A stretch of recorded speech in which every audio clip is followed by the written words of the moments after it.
Okay. Hello, can you hear me? Okay. Good. So if there are any people online, please, well, let me know if you can hear me well, if you can see me well. You can put plus in a chat. And also, I would love to know where you come from. So what city, what places you come from, while we're waiting everyone to join in, okay?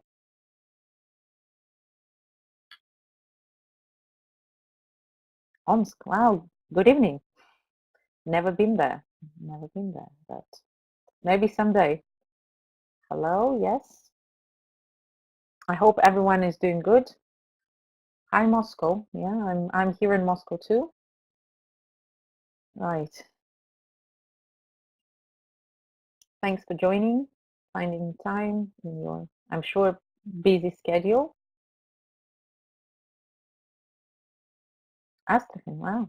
I hope the weather in Astrakhan is better than here, because Moscow is not very good place now to be concerning weather. New Delhi. Wow. That's great geography.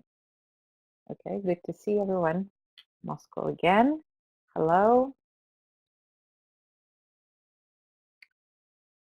Okay. Yeah, we'll wait a couple of minutes and then we'll slowly be starting. So if everything happens with the sound or view, please let me know in the chat. Okay, so write down if something is wrong. We'll try to deal with that as soon as possible. Okay. So for people who are here already, we are here now in the chat. So where you're writing, it's a chat room. You can post your questions here because chat is always open during the presentation, so I can have a look. And I will try to answer in the middle or save them till later. But also there is a special section for questions. So there is a special tab for questions. So if you have any, you can write them there as well, because when I finish, we'll have about 10 minutes to look through the questions. Okay, so Moscow again. Hello, Moscow. Good to see everyone. I know we have teachers from different places. I also know you all come from various backgrounds and you have various experience. So I hope today's session will be useful for, well, whatever actually context you work in. I tried to make it more or less universal for different contexts and different exams. So hopefully you will have some takeaways today, some useful ones that you will think about and will use. Okay.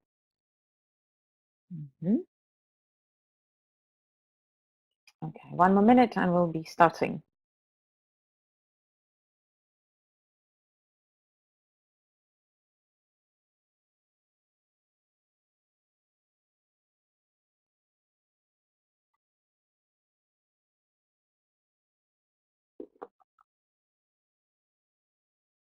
Yeah, psychological aspects are really important. That's true. That's why I'm here. That's why I'm here, but it's a huge topic and I'm sure you understand that. So, and we have only 1 hour. So it's going to be just an overview of, well, certain things that I find very important when we talk about exam strategies and preparation. So, of course, I cannot cover everything, right? Okay, I think it's high time we start, and I will first start with a quick introduction of myself, and people will be, I guess, still joining us, okay? So, as you see on the slide, my name is Ekaterina Redkina, and I'm a teacher trainer for Cambridge Assessment English. But my main job is working at Lomonosov Moscow State University, the Faculty of Psychology. So what I basically do is I teach English to psychology students at the Faculty of Psychology. But I do not teach general English. I mostly teach so-called professional English, English for specific purposes, borderline with CLIL, so content specific language. And this is my main area of interest. I mean, that's mostly what I do, but I'm very interested in exams as well, and I prepare for preliminary and first. But also I'm very interested, as you can see, and you can probably imagine, in psychological aspects of teaching generally. Okay. Some new people here. Yeah, Chibaksare. Well, hello. Nice you're here. Well, and a few more words about me. My first education is psychological, so I'm a psychologist, and I graduated from Moscow State Linguistic University. And so then I turned to teaching and teaching methodology. So basically, I'm kind of two things in one. And so today I'll be talking about psychology and psychological aspects of exam preparation. As I said, it's a huge topic because psychology, as you can imagine, is generally a big thing to talk about. So we'll just talk about certain things, okay?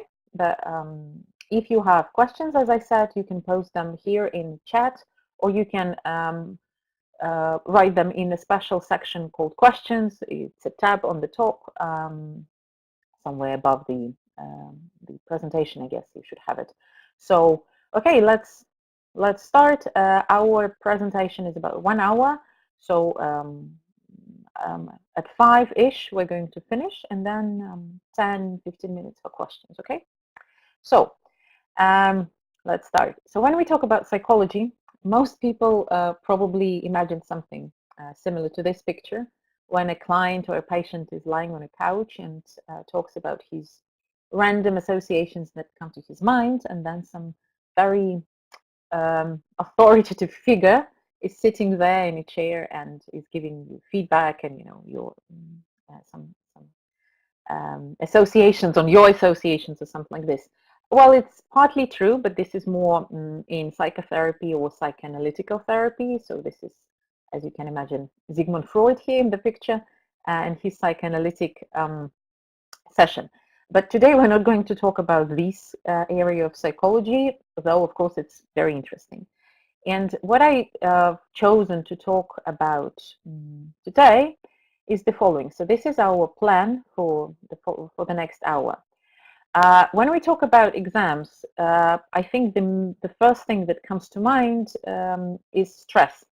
It's also worry, anxiety, and stress, but today we'll talk about stress more like in general, and we'll talk about typical stresses that students have and some stress coping strategies during preparation, before the exam.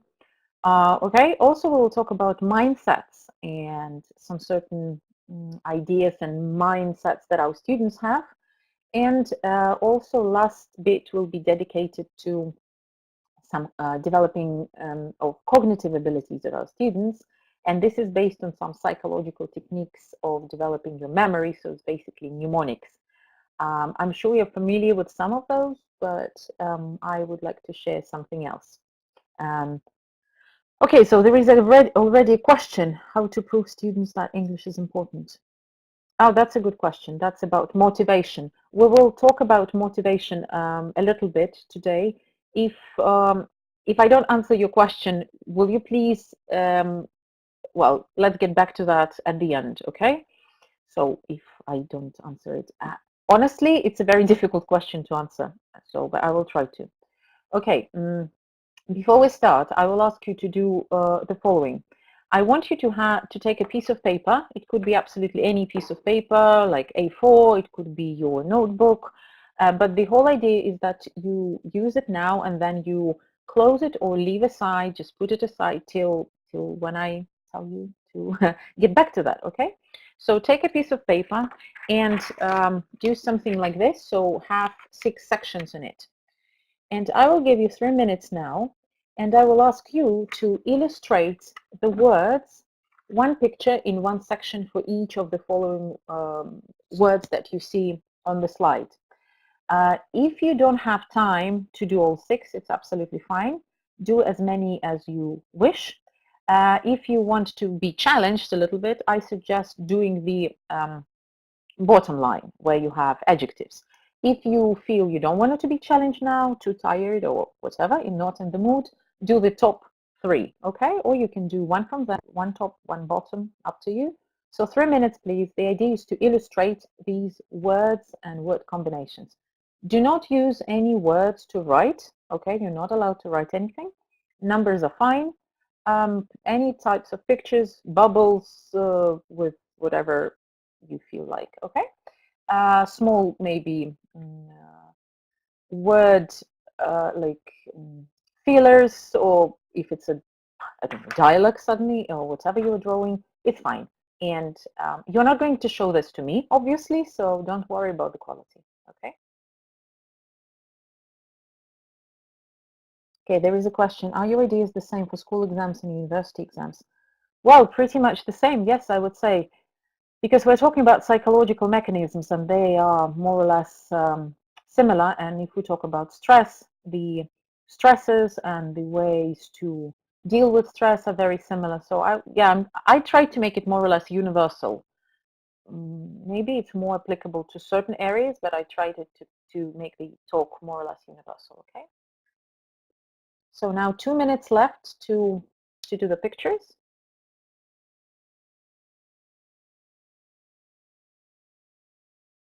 Okay.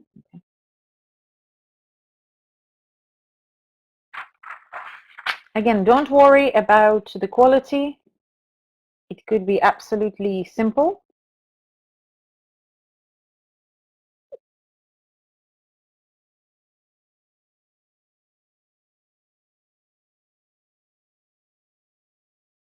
The school children don't need anything because they don't see anything in front of them. Experience they have needs, so they don't want. Well, I would say that's a motivational problem. They don't want because they think they don't need it. Okay, well, I will put a note now to myself. I will try to mention this, okay, and maybe we can get back to that at the end, okay, if I still don't answer.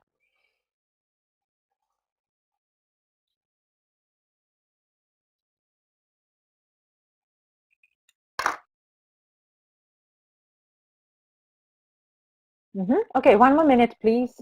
So no matter how many pictures you are ready with, even one is fine. But try to do several just for fun and to see how it works later. Though to understand the mechanism, even one picture would be enough, right? But why not to challenge yourself, I guess.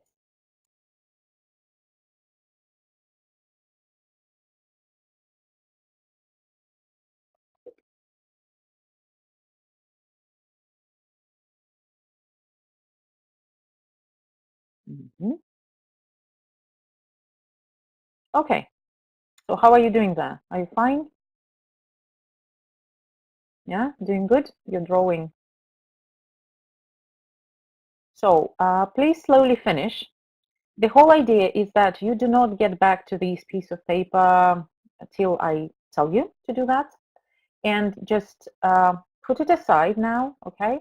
And please put it face down so you don't see the pictures well, the whole idea is simply to forget about it, okay? I hope I will make it happen. So just put it aside, or if it's in your notebook, just turn over the page, okay? So, okay, now forget about this and let's move to the things we are going to talk about. Okay, so as I said, we will start with talking about stress. So normally stress is seen as something bad and negative, and hardly ever you would hear people saying, oh, I'm so happy I'm stressed, right? So normally people think that stress is bad. However, in psychology, there's been lots of research and studies and everything, and it's clear absolutely that there are 2 types of stress.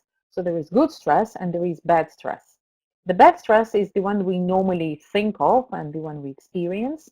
And the good one is connected with very strong positive emotions normally. So if you're getting married or you are entering a prestigious university or you are, I don't know, moving to another country or something, or you are going to have a public talk, that's also a stress. But for me, it's a positive one. I feel very happy usually about presenting. So for me, it's still a stress, but a positive one. It's called eustress in psychology. And the whole idea is that not every stress is bad. That's my idea, okay? So when we think that we are stressed or our students are stressed, it's not always that bad. So we will try to look why it is this.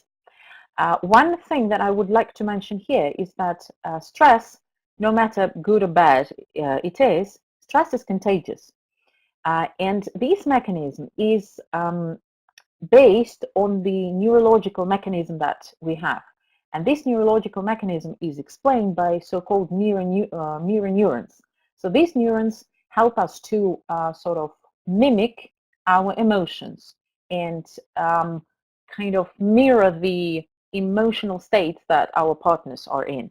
And this happens with stress as well. It also happens with happiness and with worry and with fear, but with stress as well. And normally, negative emotions are mirrored easier and faster than positive emotions. Stress is motivating, isn't it? Yes, it can be. It can be. I'll explain when and how. It could be motivating. You just need to know how to deal with it. So because of this mirror neurons that we have, stress is contagious, and that means that if you have some students in your class, or even one student who's really stressed, and if we talk about negative stress now, it might be contagious for other students, and this is a problem in class to deal with. So I recommend not wait till it happens and the whole class is under stress or worry or fear, but I suggest dealing with this person. How to deal with that? That's a good question. That depends on maybe on the reasons why the person is stressed. But again, we'll try to talk about this. So if we talk about measuring stress can be, looking at objective symptoms, and these symptoms can be, headaches or muscle tension. Very often, it could be feeling tired or fatigue, and normally we tend to link this in us or in our students with time of the day or with lots of workload. So, and we do tend to feel tired, of course, about after that. But the idea is sometimes what we feel as normal, reactions to long day or lack of sleep can be the symptom of stress, which is something more serious than just lack of sleep. And the whole idea is if you try to measure these symptoms regularly, and if you see that they appear regularly, not just once, in a week or something, it means that probably you're experiencing stress. And of course, stress can be measured as low, middle, high. I'm not going to measure you now, though you might try to do it yourself. There are different types of tests online. They are open. They're available for everyone. You can go and find these tests, and I suggest adapting them for your students if you wish. Most tests are better for adults. They suit adults simply better. But if you want to try them on your students and you want to give them questionnaire as a game kind of fun maybe activity, you can use something similar. But again, I'm talking now about more or less objective symptoms of stress, or something that is visible to other people as well, or something you can consciously understand or be aware of. Also, there are things that we're not always aware of. There are things that we might be thinking of and we might be perceiving. This is so-called perceived stress. So I feel I'm stressed, but I don't know what actually, I don't even understand what symptoms I have. So perceived stress, it's more objective. And this is when you might be just having certain vague feelings that you are stressed, rather than, oh, I have a headache. Headache still is something quite objective, right, and measurable. This is when you feel you are stressed. That's why it's called perceived stress. Again, you can use it for yourself. You can take a picture of this slide. Unfortunately, we don't have time to do the whole scale now. It's easy to answer, but it's tricky to calculate. That's why, you know, we are a little bit time limited here, but you can try to do it at home if you wish, or there are also tests online. You can check how stressed you are. Probably you are, maybe not, I don't know. I am. I checked a couple of days ago. I do have quite a high level of stress, actually. So as for looking at the results of this scale, the whole idea is that questions where you answered 4 should be transformed into 0. So 3 becomes 1, 2 becomes 2, and so on. So you basically do the reverse calculation, and then you count and have your total score. And then you look at the total score and you look at the numbers. So if you are like here or here or here, right? I hope you are not in the last section where you have high stress, high perceived stress. The whole idea, stress is kind of easy to measure. My recommendation is actually to include these stress diagnostics into your teaching. Normally students find it a little bit weird because that's what psychologists should do, right? But we know that at school, for example, psychologists do not always do that. Sometimes they never do that. But why not to give it? And you can find a simple test, you know, stress diagnostics test, and adapt it to your students' level and actually give them it in English. And there will be just plan a lesson around it, right? I know there are some tests like this in course books, but actually they are more like a play, fun thing. If you find a normal one that has some validity, why not to try and measure your students? Of course, I'm not talking about young learners now. It's quite difficult to do such a test with them. But if we talk about middle school or high school students or university students, that's pretty easy to do. Okay, so if we move on, so here I'm going to tell you why there are different types of stress, why it's good or bad. So the sun here, the picture of the sun, shows that stress is something good, well, good, and the cloud is, gloomy cloud is something about stress being not that good. So let's have a look why is this way. So let's imagine you're driving a car on a stormy, rainy, I don't know, slippery day. Or you were driving, it was fine, but then it suddenly starts raining. Let's think about this situation. So what happens? Normally we turn off everything, the radio, we put away our cell phone, we're concentrated, we're following, you know, our directions. We try to concentrate and not get distracted. Actually, this is stress that helps us. Adrenaline is released into blood and we have this fight or flight reaction sort of, but here it's all about concentration because it's short term normally. Well, I'm talking about short term trips, and it's more or less sudden, and you get you know, you get yourself together, you pull yourself together, you are concentrated. This is good. Another example is when our students worry about the end of the year test, but it's not like worrying and being, you know, stressed out about this. It's about having and keeping this in mind that exam is coming and they need to be prepared. So this is when stress could be a motivation, and this is good stress. This is not strong one, but this is long term. So you see in the first example, it's quite strong because your life depends on it, right? So this is quite strong, but it's short term because you know it will end. At least you can always stop your car, you know, breathe in, breathe out, and then continue. With the end of the year test, students have it in mind and they should kind of remember about it. This is when stress might be motivating. So whereas when we go to the exam and we have this stress before, you know, all this anxiety and anticipation of the exam, then the exam itself, if we're too stressed at the exam, if it gets too intense, this is a problem. Because the moment it gets too intense and gets out of control, we tend to make more mistakes. And we tend to have to make less controlled decisions about things, and we're less to check our papers less accurately or not check at all when we are under stress. I mean bad stress. So you need to be stressed a bit, but this should be sort of a balance when it helps you to concentrate, not when you like get the nervous breakdown, you see. And this is about mental preparation before the exam as well.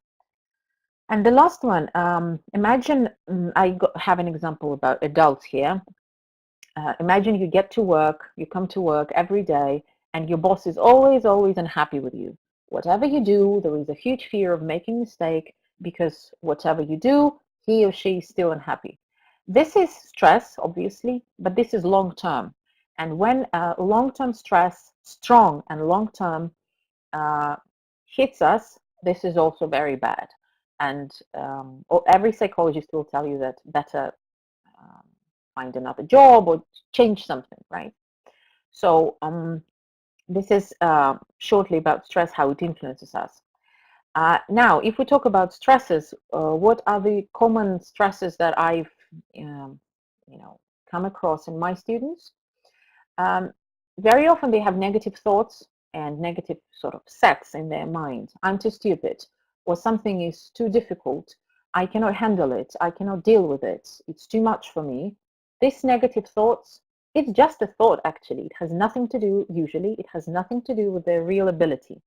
But this negative thought, it triggers a certain mechanism, stress mechanism in their mind, and they start making mistakes, they start failing, and they prove that to themselves that they actually a failure, and this is a vicious circle, you see.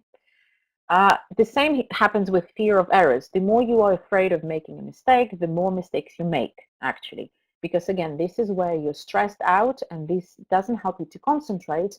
This is too strong, and then you get more mistakes.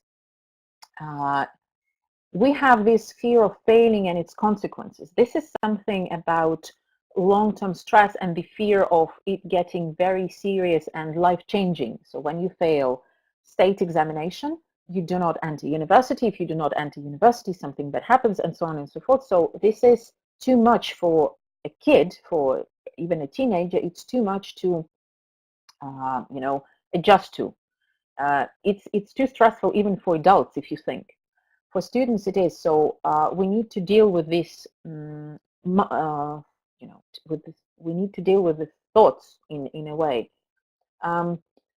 Well, many students are afraid of exams specifically because they are afraid to, well, not to have enough time at the exam. They're afraid to fail because they don't have time to write something or to check something. So this is about time management now. You need to teach them, we need to teach them how to deal with time, because this is one of the very common stresses here. High expectations. This is actually a very important thing, and high expectations come mostly, and I wouldn't say only, but mostly from teachers or parents. If you think properly, you will understand that actually children, if we talk about young children, they don't have any expectations, because expectation is a very social phenomenon. Expectation comes from society and from people who are, well, from authority figures, parents or teachers in this case, and maybe from peers as well who you respect. But children themselves do not have expectations unless someone tells them what these expectations are. So the more expectations we put, on them, the more stressful they are, the more problems they have. So that's another thing to think about. Lack of support system. This is similar, and it's connected with the previous one, because support comes from parents, and we all know as teachers that parents are not often supportive. They want best results. They want highest marks in exams, no matter what. And they don't care much about how well the student was doing during the year. If the final result is bad, they're disappointed. Again, it shouldn't be like this, because the final result doesn't always show the work. And I know we depend on final results, but still, it's not the end of the world, right? I mean, at least students should understand that it's not. Otherwise, it's too much stress on them. Very important thing here is that our students, and I'm talking about Russian students specifically, I have experience teaching students of other cultures, and I think I see the difference here, that Russian students are often unaware of their strengths, weaknesses, of their likes, dislikes. Actually, they are very much unaware of themselves. And we do not teach them a lot how to be independent, how to think independently or to make decisions independently. We often tell them what to do. We tell them what right thing is, what wrong thing is, and they are not flexible with this because they have one system and they don't know what to do with it. If you ask a teenager, a modern teenager, random teenager, what he's good at, what he's bad at, why is that, what he likes, what he dislikes, very often they get lost. They cannot explain and give reasons for certain things. Why you like this? Because I like it. Or why it's interesting? Well, because it's interesting. This is how explanation works. Maybe it's a lack of critical thinking. Maybe it's a lack of self-reflection.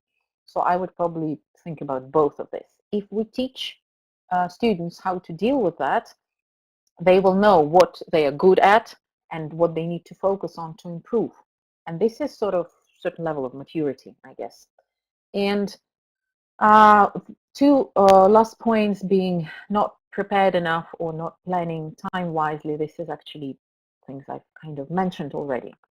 So if we talk about stress again and symptoms, I would like to mention that any stress normally is manifested at 4 different levels. You have physical level, you have psychological level, cognitive, and behavioral. It doesn't mean you have all of them in one pack, but it means that you need to look at different symptoms and manifestations. And sometimes we jump into wrong conclusions about our students. For example, misbehaving can be a very simple example and manifestation and symptom of stress.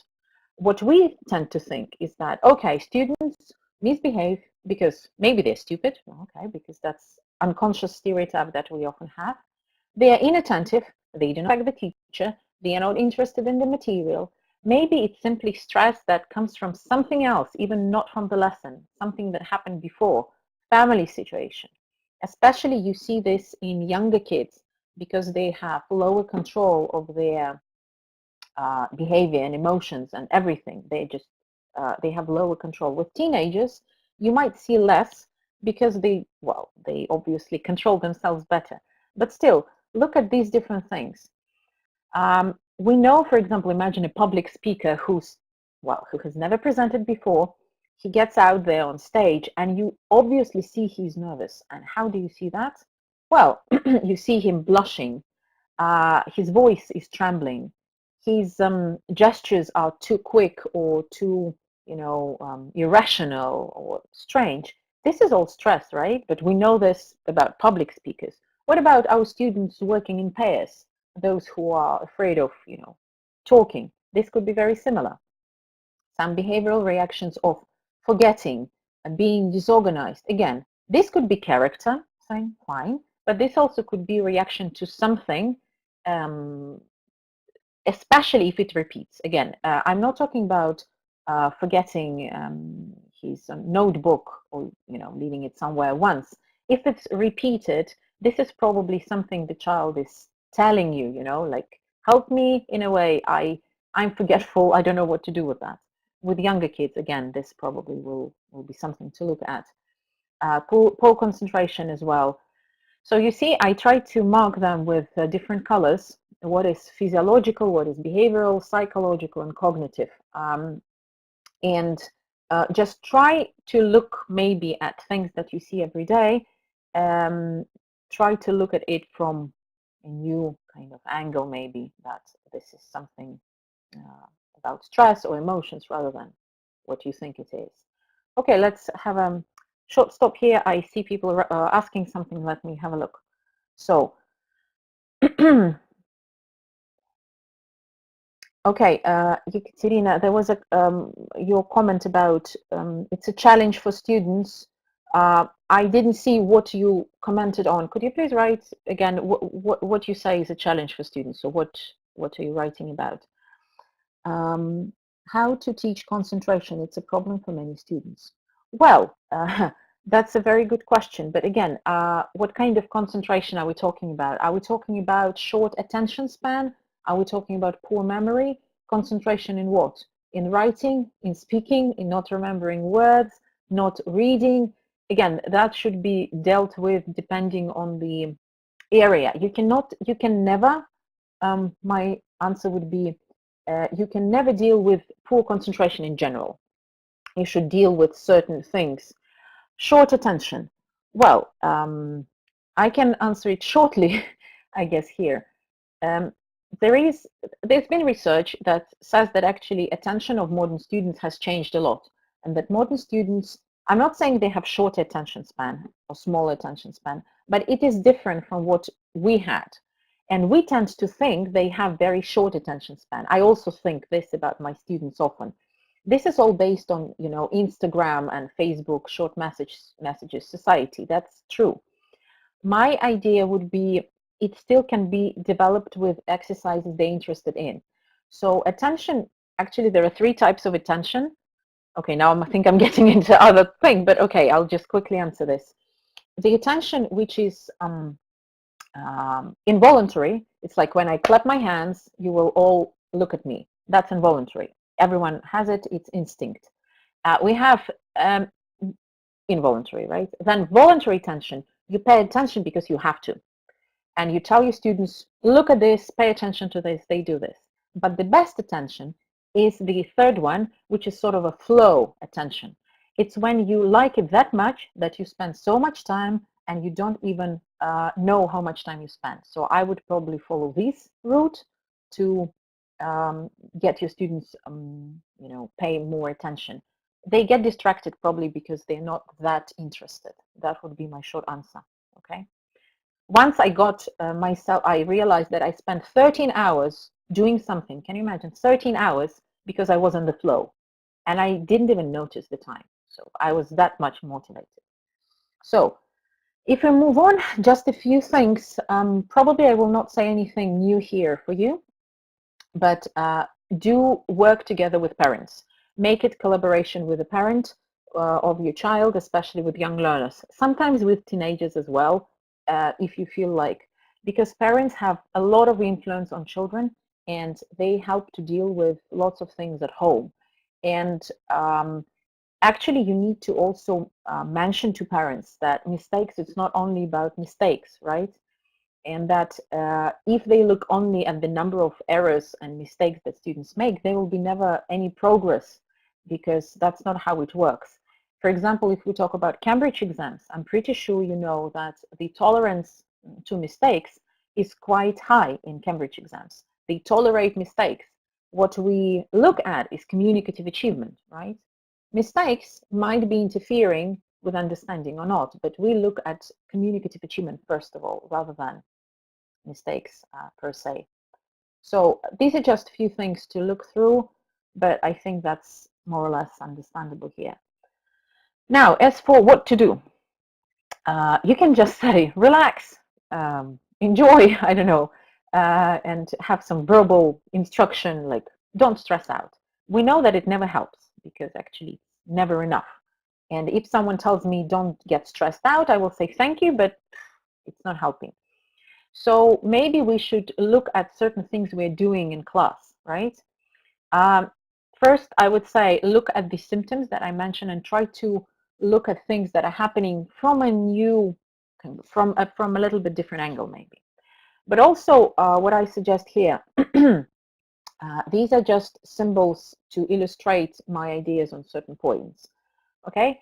So let's, for example, look at the calendar. Calendar here, my idea is about time management and planning. So to plan your, if you tell your students, plan your time wisely, okay, but how do they do that? Do they know how to do that? Are you good time managers, honestly? I'm not that good, but I'm learning. And if I find some nice time management exercise, I might share it with my students. Yes, it's more about high school and more about maybe university, but still with middle school it's possible. With young learners, it's not really about verbal planning and discussing planning. It's you plan, but you make them focused on that. So in a calendar, you put important dates, events, and you get back to that all the time. Kids especially, they have very interesting perception of time, right? It's different from adults. So you need to get them sort of follow your perception so they know that exam is coming, how many weeks ahead, how much time left, and so on. Stopwatch here is about short-term planning, because it's good to know that exam will be at the end of the year, but honestly, that's very vague and very blurry, and it's not helping us. What we need to do, we need to set short-term goals, and we need to ask students to follow that.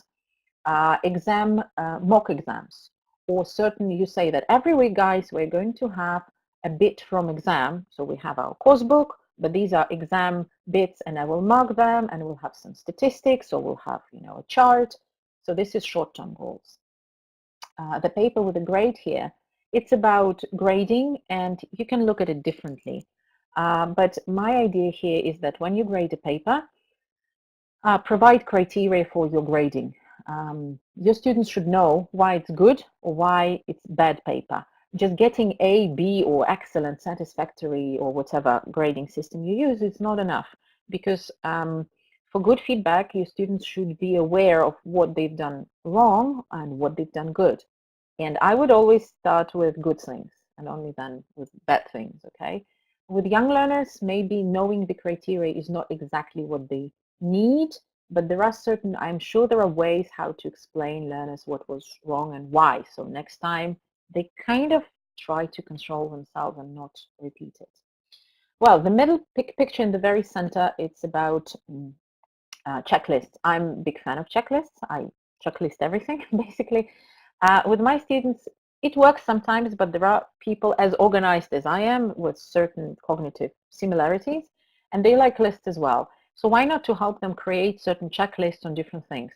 Things that they should put in a bag with younger learners, or things that they should take to exam, or amount of tests they need to make before the exam, and so on. So checklists as a control mechanism. And the other three pictures are super simple. Ball is just a symbol of physical activity and games. So my idea is that make your students move more, like physically. Any physical activity, you probably know it from your experience. Any physical activity is good as a stress release. So if you feel that there is some strange dynamics in your class and students are behaving strangely, we have some, negative emotional kind of background going on, why not to ask them, stand up and do something? You might have stickers around the room, so they move and collect them or answer the questions on the stickers. Why not do some really movements, even rearrange the furniture if your room allows that. It also helps on the physical level. New hormones are released and it changes the flow, actually. Apple, well, Apple is about food. Simply feed your students. My students often come very tired, after a long day at school. It seems that nowadays kids learn longer than we did. Well, at least it seems to me. And when they come, I teach at after school, sort of extracurricular English classes, sort of English school for, so I have middle school and high school. So when they come to class, they often say, Kate, do you have any food? Like, can we eat something? And I think it's great because they share this with you, they want to eat, and it's like, it means they feel safe, like at home. It's very good. And absolutely for sure, when you feed them, they start working better. It's like, with my groups, it works this way. Fruit, cookie, tea, even water sometimes helps, right? As for scissors, what I meant is creativity, making collages, or any other creative task you might think of, because creativity, try to sometimes use even exam tasks, but put them in a creative way. Yes, it's not exactly exam strategy, but in a new way, they might be doing it more successfully, you might get better results. And generally, do include more creative tasks in your lessons. That's my idea. It also helps to deal with stress. That's the point. Well, how to cope with constant anxiety? Another question. I think let's get back to this question at the end, okay, if you don't mind, because constant anxiety. I might need some clarification on this point, okay? I might ask you something. So if you don't mind, let's get to leave it to the end. So if you are interested in what I'm saying now, and if you're interested in dealing with all of these, there is this huge block and area which is called social emotional learning, or social and emotional learning. The whole idea of social and emotional learning is that we know that thinking influences our emotions, but also our emotions influence our thinking and behavior. So it's like, again, a circle. So if we work more on the emotional level with our students on what emotions they feel, why is this, how they feel about other students in the class, if we discuss group dynamics, if we talk about empathy and how to treat others, how to deal with conflicts in class, how to be good friends, how to establish positive friendship or something. If we talk about all this, it might contribute to actually cognitive skills of your students. That's the whole point. We tend to deal only with cognition because cognition is good. We deal with cognition and cognitive tasks. And you ask, and your questions, you see, is it about memory, attention, which is fair enough. But my idea here, if you deal more with the emotional level of the students, it might have certain rewards in the cognitive level as well. What is interesting actually in this schema is that the blue line is actually the cognitive control system, whereas the red line, this is the system of emotional and social and emotional learning. And as you see, there is a gap here, and focusing on emotional learning can be even more beneficial here and more rewarding because starting from, let's say, 9, 10, 11-ish years up to around 20-ish, we have this system very well, I mean, it's kind of in charge, you see. And if we neglect it completely and focus only on the cognitive ones, we might lose certain things. So I don't know if I made my point clear, but if you're interested in this, go find out how, what is social and emotional learning.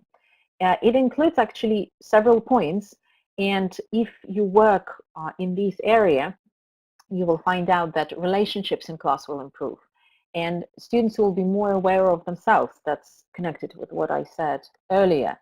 If they are aware of themselves, they know about themselves more, and they can help you how to teach them, actually, right? They will tell you, oh, can we do this, not that, this way, not that way. It's good. It's a dialogue. They will manage themselves in terms of time and abilities better.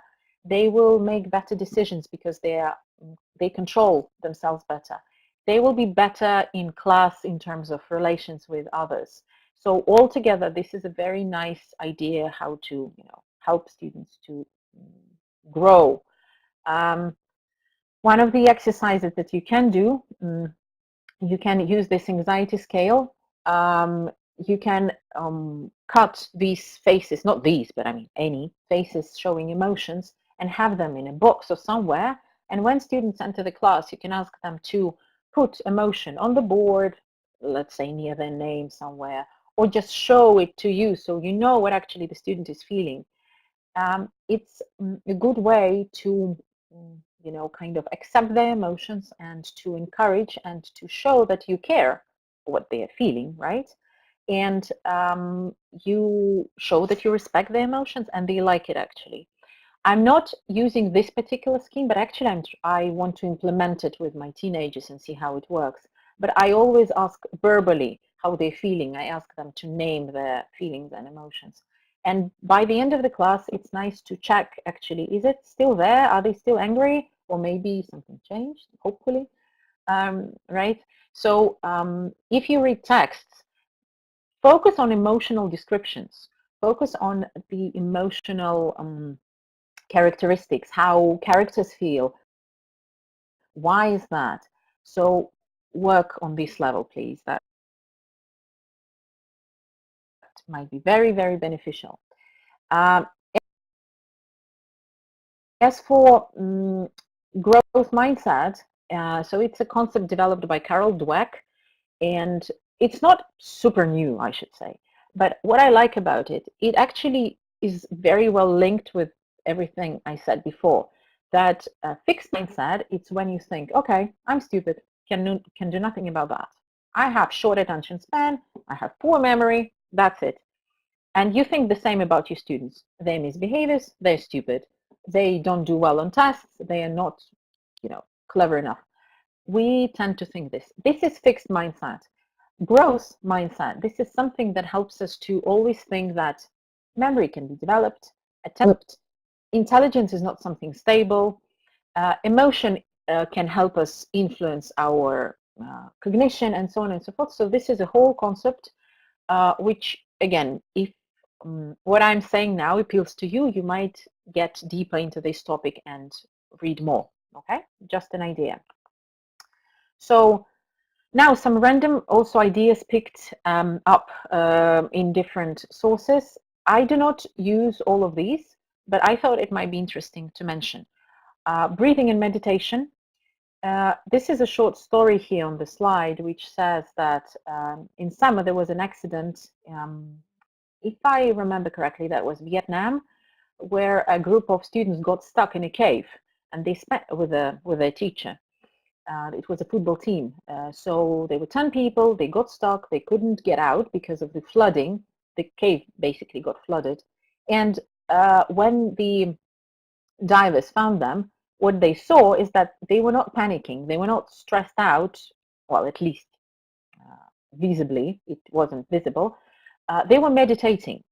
So this is about the power of meditation and breathing and all this. If you practice meditation yourself, why not try it with your students?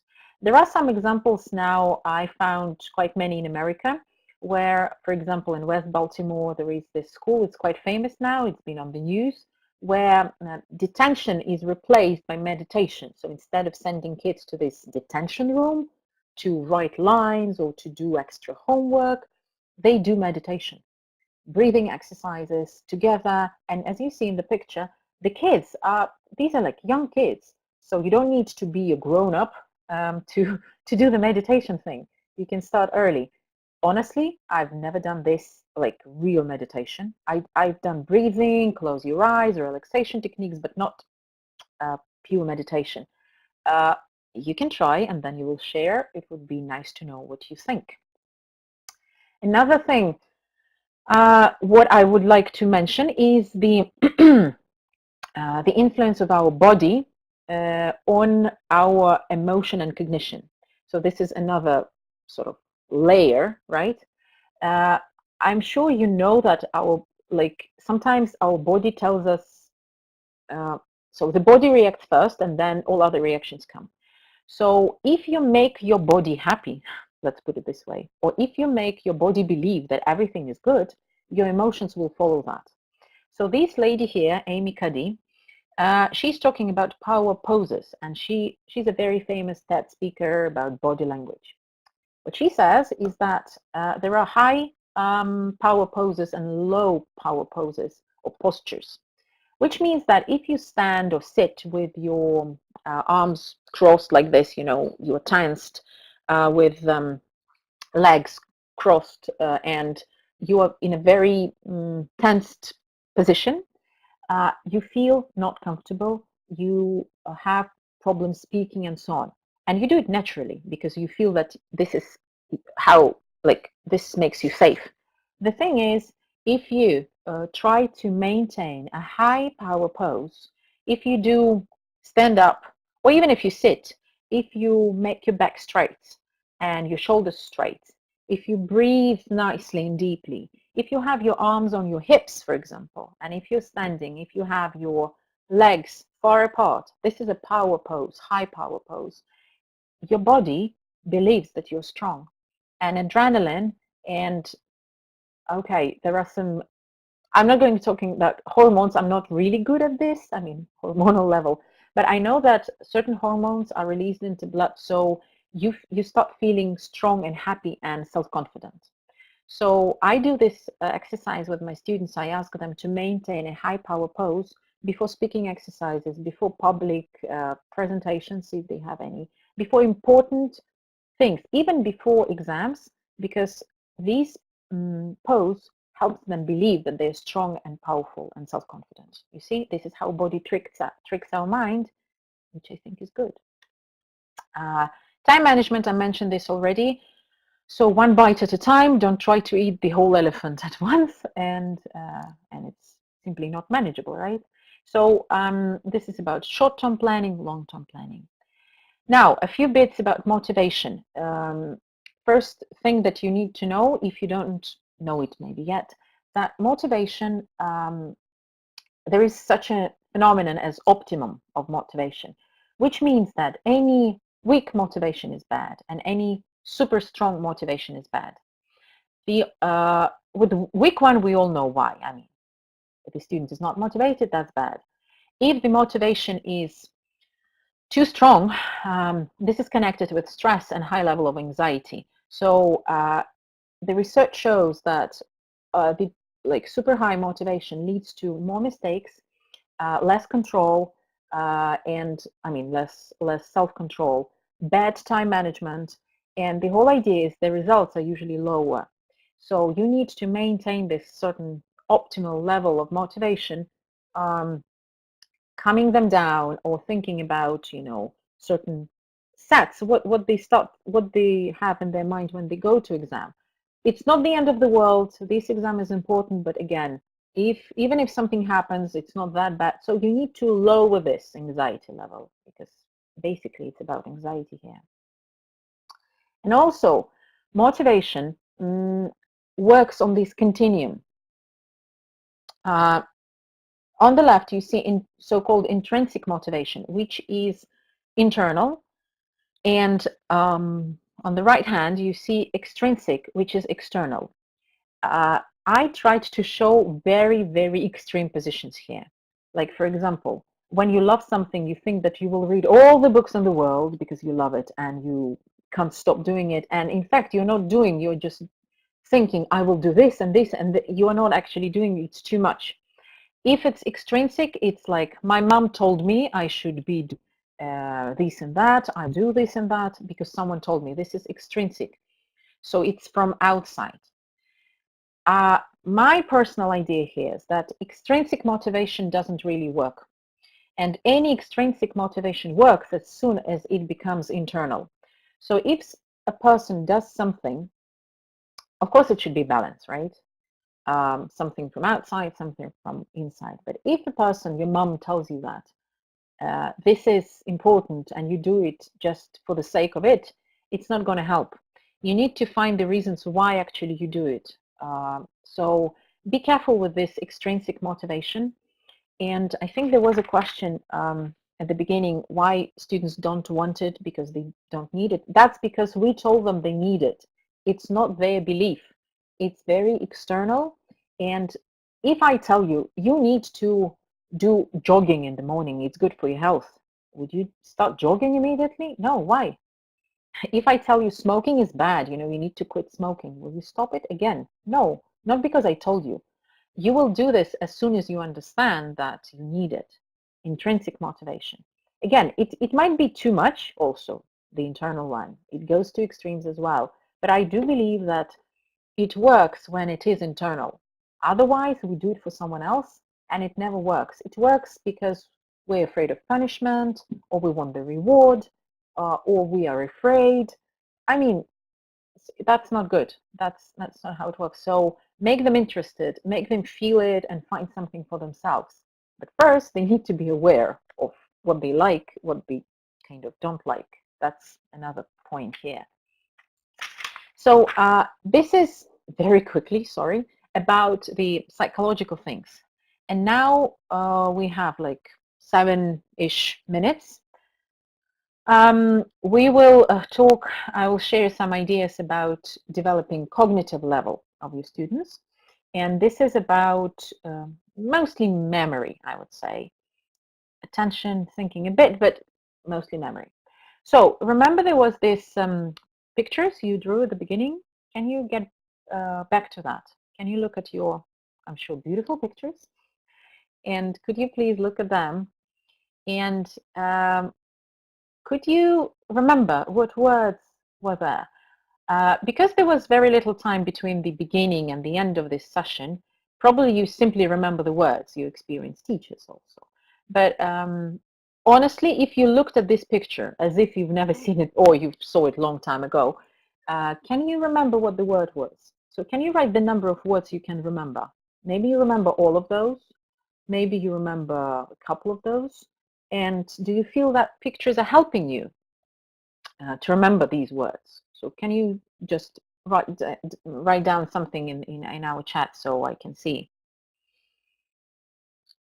if you remember your pictures, if they're working for you.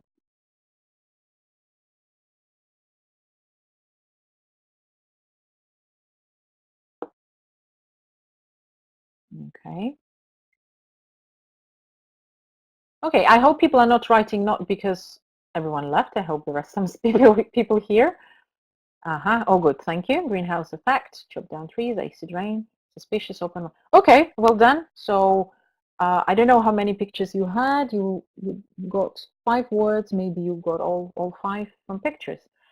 Thank you. Thank you for the answer. Yes, see some people writing. So thank you. So I hope this was because of the pictures, not because you remembered the words. But again, we didn't have much time between beginning and end. But what's the idea here? I ask my students do this when we learn the words. And so when I'm sure they know what the word means, we don't do it at the stage of learning. We do it at the stage of rehearsal and repetition. So as I said, the top line is easy because these pictures are very concrete. You can easily draw them. The bottom line is more abstract. So this is what my students do. These are teenagers, let's say 7, 8 graders-ish. This is a random topic on ecology, global warming and all this. So general English course.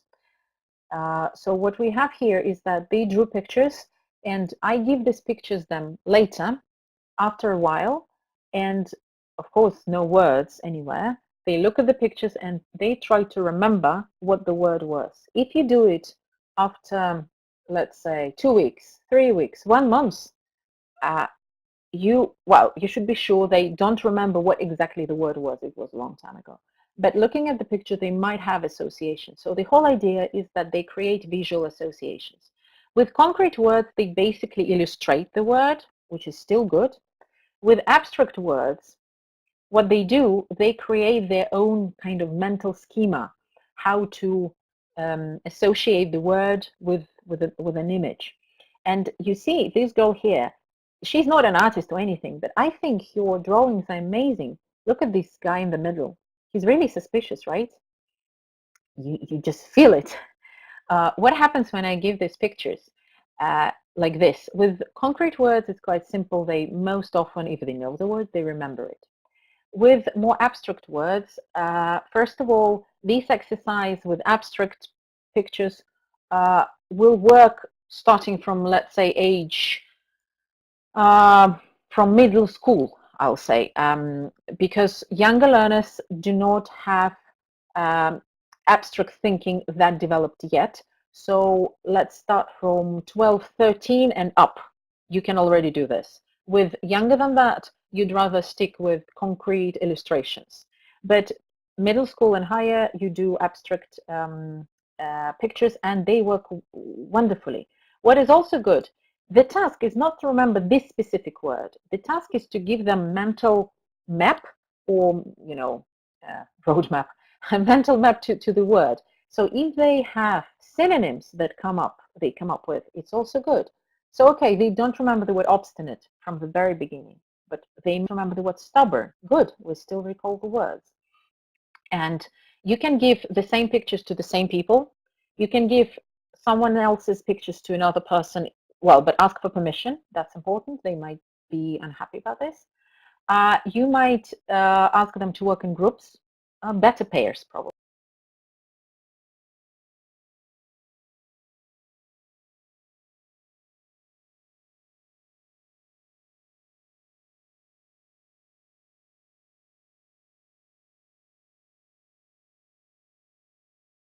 groups of 3, not more than that.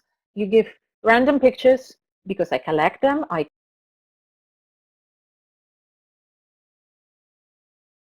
cut them out and I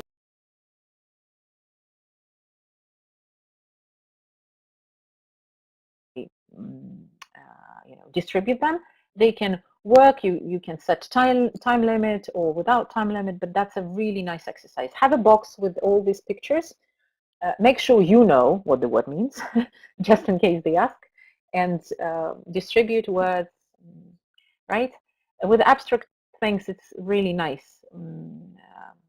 Drawing with abstract things. Okay, another exercise here is mnemonics based on rhyming or associations, which could be absolutely random. And these actually come from my students. These was FCE course, and there are lots of adjectives there, like a huge pack of adjectives. No one can remember that. All these, garrulous, generous, tetchy. What is that? So they got lost at some point. So what we tried to find together, we were sitting together and finding associations. Associations with how it sounds or visual associations. So it turned out that generous, for some reason, has association with a general, because I guess of the first several letters. So now I made this collage with a general with lots of money, and he's super generous. Now this is association. Then gorilla, again, my student said that garrulous sounds like gorilla. Okay, fine, let's put this together. Let's connect this. Margaret Thatcher apparently was very tetchy. We don't know, but we can imagine this. This is more my association because my students are not that well aware of who she is, but I told them who she is, and now they know and they have this mental link. So this is about mental linking and associations. And last thing to mention, and we're finishing actually, is so-called acrostics. Acrostics is the technique, again, is mnemonics technique, which is used to remember things.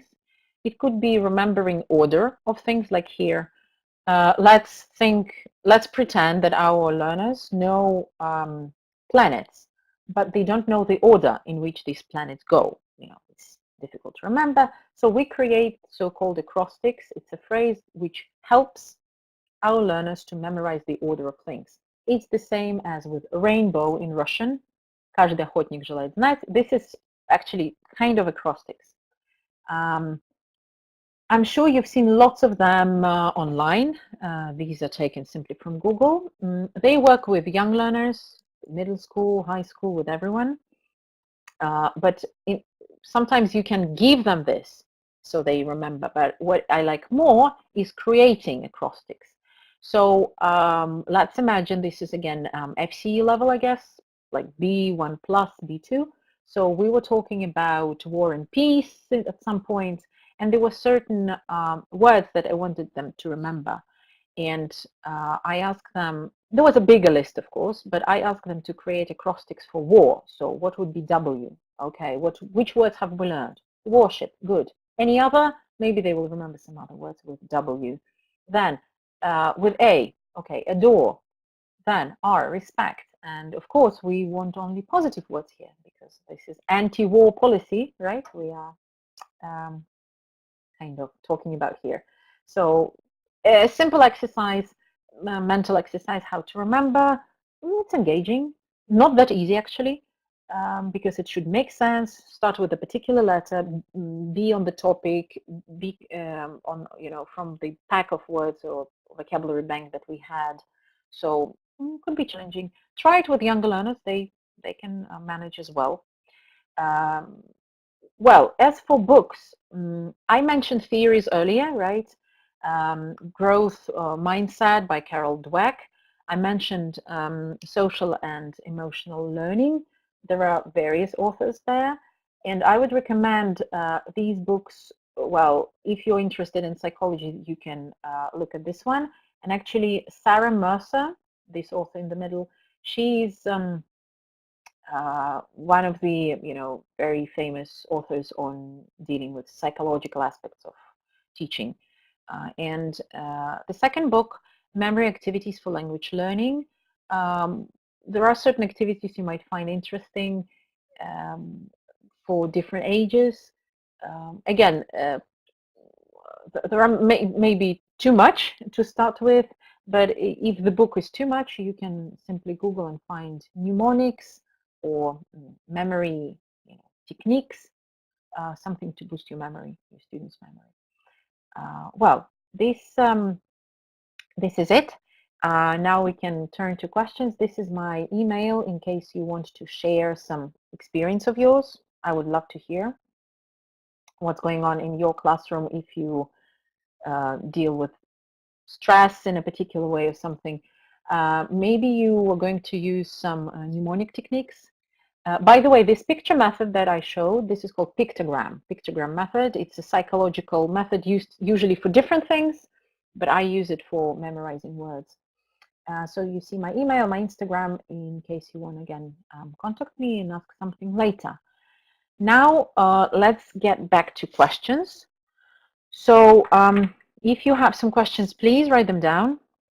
And so there was this question about motivation, but I think I kind of mentioned it. I do believe in internal motivation and don't believe in external one, which most of our kids have. I mean, teenagers, kids, everyone. Everyone is talking and thinking about examination rather than about why actually they're doing this. Even exams can be fun. We know that, right? Books can be interesting. The whole preparation process can be fun, but no one thinks this way because no one actually tries to feel it, internally. We look at final result and exam, which is not helping. Then about constant anxiety, there was a question, how to deal with constant anxiety. Well, if that's a very tricky question. If we're talking about norm and we are talking about just simple anxiety level that goes up, well, probably first you need to understand what makes your students anxious, because there should be some triggers. If you can deal with those triggers, you can eliminate them, you make them lower, smaller, well, please try to do that. If we're talking about, let's say, not that normal states, because anxiety, well, could be kind of a medical condition here. I mean, I don't think you're talking about medical conditions, right?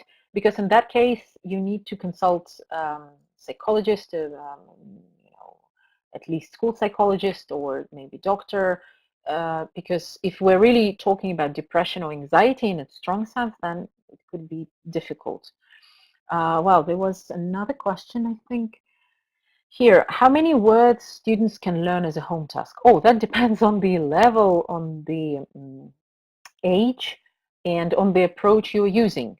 If you are using lexical approach and communicative approach and better these two together, then they can learn a lot, because then they have a purpose to use the words in communication. Then all words come in chunks and combinations. And please don't learn or don't make your students learn words one by one as huge lists. 40 words, 30 words, that's useless. Just think about it. Where in real life they need this huge list of words? Nowhere. They need to use them. So they need context. They need, again, not one word. They need them be linked together. Some collocations, right? So I don't know. That really, really depends. There is this magic number, 7 plus minus 2. So it's like from 5 to 9. This is the span of our short-term memory. But I do believe that we can teach much more than that, especially if it goes in chunks. If you give them 9 chunks in comparison with 9 words, right? That's much better. So if you, I don't know, working with younger learners, that could be probably too much for them. But again, that really depends on their abilities, the topic. Sometimes they like the topic and they're ready to learn more and you give them more words. If they're not very much interested, they will be, okay, fine. So honestly, don't know how to answer your question in numbers. If this 7 plus minus 2 works for you, you can work with that and use this rule for short-term memory span. But I do believe it could be much more than that. Okay. Thank you for, well, it's good to know that it was useful. Any more? Okay, could we have the webinar record? I think it's going to be recorded. Yeah, I think it should be recorded. I think I will check that. Thank you. Yeah, I'll be happy to meet everyone again too.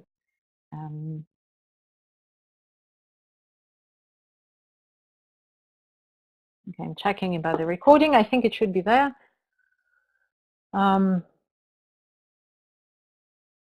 Okay. So any more questions? Yeah, so right, I'm right. There will be the recording of this webinar, and everyone will get it. Okay, and there'll be a certificate as well. So yeah, thanks a lot too. Thank you for responding. I hope you were drawing actually, and thank you if you were really going out there. So thank you very much. Pictogram method, I love it. I hope you will love it too. Try it. And actually, honestly, if you feel like sharing the results or even pictures, I would love to give that. So through email or, I don't know, Instagram, how you feel more comfortable. That would be nice to know. Yeah, so finally you will get the presentation, the certificate, and the recording of the webinar. Okay, so any more questions I can try to answer. Sorry if I couldn't go deeper into certain questions. We're time limited, and then every actually topic you're asking about, motivation or anxiety, that's a very separate one. It requires separate things. But today I tried to somehow link it with examination and preparation in a way. So that's why it was more packed. Okay, so a couple more minutes then if you have some questions. If not, then have a nice evening, day, night. So enjoy the rest of the day. Thank you for being here and spending some time.